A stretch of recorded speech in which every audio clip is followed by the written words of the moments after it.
इस वीडियो में हम देखेंगे एजुकेशन पोर्टल 3.0 पर आप किसी भी अतिथि शिक्षक को रिलीव कैसे करेंगे। आपके विद्यालय में अतिथि शिक्षक कार्यरत हैं, यदि उनके स्थान पर कोई नियमित शिक्षक पदस्थ हो जाते हैं, ट्रांसफर से आ जाते हैं या नई नियुक्ति हो जाती है, उस विषय के अतिथि शिक्षक को या वर्ग 3 के अतिथि शिक्षक को आप रिलीव करना चाहते हैं एजुकेशन पोर्टल 3.0 पर, तो कैसे करेंगे। आप किसी भी ब्राउज़र पर सर्च करें एजुकेशन पोर्टल 3.0। जैसे ही आप सर्च करते हैं, पहला ऑप्शन यहाँ पर प्रदर्शित होता है, इस ऑप्शन पर आप क्लिक करेंगे।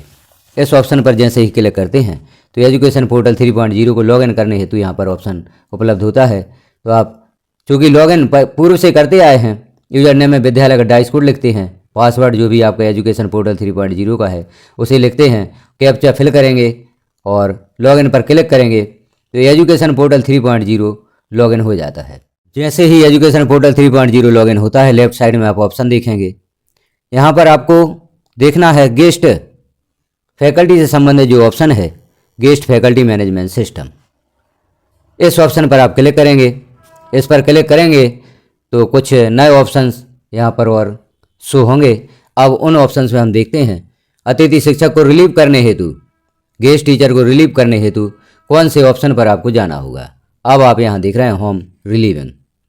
तो जो रिलीविंग ऑप्शन है, इस ऑप्शन पर आप क्लिक करेंगे। इस ऑप्शन पर क्लिक करें। अब यहाँ एक और नया ऑप्शन प्रदर्शित हो रहा है, शो हो रहा है, मैनुअल रिलीविंग बाय स्कूल, अर्थात स्कूल द्वारा किसी भी अतिथि शिक्षक की रिलीविंग किस प्रकार से की जाएगी, उसके लिए यह ऑप्शन दिया गया है। आप क्लिक करें मैनुअल रिलीविंग बाय स्कूल। इस पर क्लिक करेंगे तो हमने देखा कि किस स्थिति में आप अतिथि शिक्षक को रिलीव करेंगे। जैसे अतिथि शिक्षक जिस विषय पर कार्यरत हैं, उस विषय के कोई नियमित शिक्षक आपके विद्यालय में आ जाते हैं, प्रमोशन से, ट्रांसफ़र से या नई नियुक्ति से। वर्ग 3 के अतिथि शिक्षक हैं और प्राथमिक शिक्षक की भर्ती हो जाती है और नए शिक्षक आपके विद्यालय में आ जाते हैं। अब दर संख्या के मान से आप इन अतिथि शिक्षक को अपने विद्यालय में नहीं रख सकते, इन्हें पोर्टल से हटाना होगा, इन्हें रिलीविंग देनी होगी।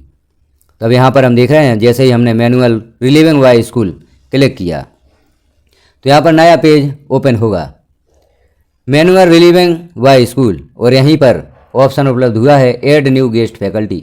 यदि आप नए अतिथि शिक्षक को यहाँ पर ऐड करना चाहते हैं तो ऐड न्यू गेस्ट फैकल्टी द्वारा आप ऐड कर सकते हैं, और रिलीविंग करना चाहते हैं किन्हीं अतिथि शिक्षक की तो उन्हें रिलीव भी कर सकते हैं। तो ऑप्शन यहाँ पर जैसे ही पेज यह ओपन होता है, अब हम देखते हैं आगे किस प्रकार से आपको कार्य करना है। अब यहाँ आप देखें आपके विद्यालय में जो भी अतिथि शिक्षक पदस्थ हैं उनकी सूची ओपन होगी। तो आप इस सूची में देखें किस अतिथि शिक्षक को आप रिलीव करना चाहते हैं। जिस विषय के शिक्षक या नियमित शिक्षक आपके विद्यालय में आ चुके हैं, उस विषय के शिक्षक को या प्राथमिक अतिथि शिक्षक को, वर्ग 3 अतिथि शिक्षक को हटाना चाहते हैं, तो सूची में देखें किन अतिथि शिक्षक को आप रिलीविंग देना चाहते हैं। लास्ट कॉलम में आप देखेंगे यहाँ पर सिलेक्ट लिखा हुआ है, तो जिस अतिथि शिक्षक को आप रिलीविंग देना चाहते हैं उन्हें सिलेक्ट कर दें। एक से अधिक अतिथि शिक्षकों को आप रिलीविंग देना चाहते हैं तो यहाँ पर सिलेक्ट नहीं हो रहा है, एक अतिथि शिक्षक को आप यहाँ से रिलीव कर सकते हैं। इन्हें रिलीव करने के पश्चात किसी अन्य अतिथि शिक्षक को भी आप रिलीव करना चाहते हैं तो आपको पुनः यही प्रक्रिया करनी होगी और अगले अतिथि शिक्षक को सिलेक्ट करना होगा। तो किसी एक अतिथि शिक्षक को हटाने के लिए आप उनके सामने जो सिलेक्ट का ऑप्शन है यहाँ पर सिलेक्ट कर देंगे तो यह नीले कलर में जो गोला है यह शो होने लगता है। अब नीचे आप देखें रिलीविंग डेट, किस दिनांक में आप इन्हें रिलीव करना चाहते हैं, तो दिनांक यहाँ पर सिलेक्ट कर दें, और रिलीविंग का रीजन भी आपको यहाँ पर सिलेक्ट करना है। तो हम देखते हैं रीजन यह दिए गए हैं, विद्यालय में लगातार अनुपस्थित रहने के कारण, नियमित शिक्षक की उपलब्धता के कारण, अतिथि शिक्षक द्वारा लिखित में असहमति दिए जाने से, या त्रुटिपूर्ण ज्वाइनिंग होने के कारण। तो यह 4 कारण दिए गए हैं। यदि अतिथि शिक्षक लगातार विद्यालय में अनुपस्थित रहते हैं तो भी आप उन्हें विद्यालय से रिलीव कर सकते हैं, या उनके स्थान पर नियमित शिक्षक की उपलब्धता हो जाती है।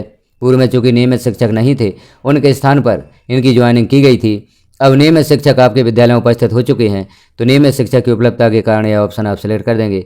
या अतिथि शिक्षक द्वारा लिखित में असहमति दी गई है तो आप तीसरा ऑप्शन सिलेक्ट करेंगे। यदि त्रुटिपूर्ण ज्वाइनिंग हो जाती है तो आप त्रुटिपूर्ण ज्वाइनिंग होने के कारण यह सिलेक्ट कर सकते हैं। यहाँ पर रिमार्क भी आप लिखें, जो भी आप यहाँ पर, जैसे हम ऑप्शन सेलेक्ट करते हैं नियमित शिक्षक की उपस्थिति के कारण या उपलब्धता के कारण। तो आपने रिलीविंग डेट सेलेक्ट की और रिलीविंग रीजन सेलेक्ट कर दिया। नीचे आप देख रहे हैं ऑर्डर डॉक्यूमेंट, यहाँ पर आपको डॉक्यूमेंट भी सिलेक्ट करना है। अब डॉक्यूमेंट्स कौन सा सेलेक्ट करेंगे, तो जैसे इन अतिथि शिक्षक को आपने, जो नियमित शिक्षक थे जो लंबे अवकाश पर गए थे, उनके बदले में आपने इन्हें ज्वाइनिंग दी थी, अब वह वापस आ गए हैं और उनकी जो ज्वाइनिंग है वह ऑर्डर या वह डॉक्यूमेंट्स आप यहाँ पर सबमिट कर सकते हैं। नियमित शिक्षक के वापस आने का डॉक्यूमेंट्स आप यहाँ पर सबमिट कर सकते हैं। अब यहाँ डॉक्यूमेंट सेलेक्ट करने के लिए आप चूज़ फाइल पर क्लिक करेंगे। चूज़ फाइल पर जैसे ही क्लिक करेंगे तो मोबाइल या टैबलेट की गैलरी में पहुँचते हैं। आपको यह जो डॉक्यूमेंट्स है या PDF प्रारूप में यहाँ पर सबमिट करना है। आप इमेज या फ़ोटो यहाँ पर सबमिट नहीं कर सकते, आपको PDF में यहाँ पर सबमिट करना होगा। तो जो भी डॉक्यूमेंट्स है पहले उसकी PDF आप बना लें, तो वह जो आपके मोबाइल की माई फाइल्स है उसके डॉक्यूमेंट्स में सेव हो जाती है, वहाँ से आप इसे सबमिट कर लें। तो चूज़ फाइल पर आप क्लिक करेंगे और गैलरी में पहुँचते हैं या माई फाइल्स में पहुँचते हैं, वहाँ पर आपको वह फाइल उपलब्ध होगी। चूज़ फाइल पर जैसे ही क्लिक करेंगे इस प्रकार से गैलरी ओपन होगी। अब आप ऊपर देख रहे हैं इमेज टू PDF, यहाँ पर PDF बनाई गई है, इस पर आप क्लिक करेंगे तो यह PDF वहाँ पर सेलेक्ट हो जाती है। तो इस प्रकार से आप PDF फॉर्मेट में उस डॉक्यूमेंट्स को सेव करके रखें और यहाँ से उसे सिलेक्ट करें। PDF सेलेक्ट करने के पश्चात ये डॉक्यूमेंट्स यहाँ पर अपलोड करने के पश्चात नीचे आप देख रहे हैं रिमार्क, तो रिमार्क लिखें teacher back from maternity leave या अन्य और कोई भी रिमार्क हो सकता है। आप उस रिमार्क को लिखेंगे, गेट OTP पर क्लिक करेंगे। गेट OTP पर आप जैसे ही क्लिक करेंगे मैसेज शो होगा, are you sure do you want to relieve selected employ. तो क्या आप जिस एम्प्लॉय को सिलेक्ट किया है क्या उसे रिलीव करना चाहते हैं, यह मैसेज शो होगा। आप एस पर क्लिक कर देंगे। जैसे ही एस पर क्लिक करेंगे तो यहाँ OTP लिखने हेतु ऑप्शन उपलब्ध होगा, यहाँ आप OTP लिखें। OTP लिखकर सबमिट पर आप क्लिक करेंगे। इस प्रकार से आप OTP लिखें, OTP लिखकर सबमिट पर क्लिक कर दें। सबमिट पर जैसे ही क्लिक करते हैं तो जिस एम्प्लॉय या जिस अतिथि शिक्षक को आप रिलीव करना चाहते हैं वह रिलीव होंगे और एक मैसेज शो होगा। इस प्रकार से मैसेज शो होता है, सक्सेस एम्प्लॉय रिलीव्ड सक्सेसफुली। यह मैसेज जैसे ही शो हो जाता है तो यह जो एम्प्लॉय हैं यहाँ से रिलीव हो जाते हैं और शेष अतिथि शिक्षक जो हैं वह यहाँ पर प्रदर्शित होंगे। तो आप पुनः यदि मैनुअल रिलीविंग बाय स्कूल पर जाते हैं तो वहाँ आपको यह अतिथि शिक्षक प्रदर्शित नहीं होंगे।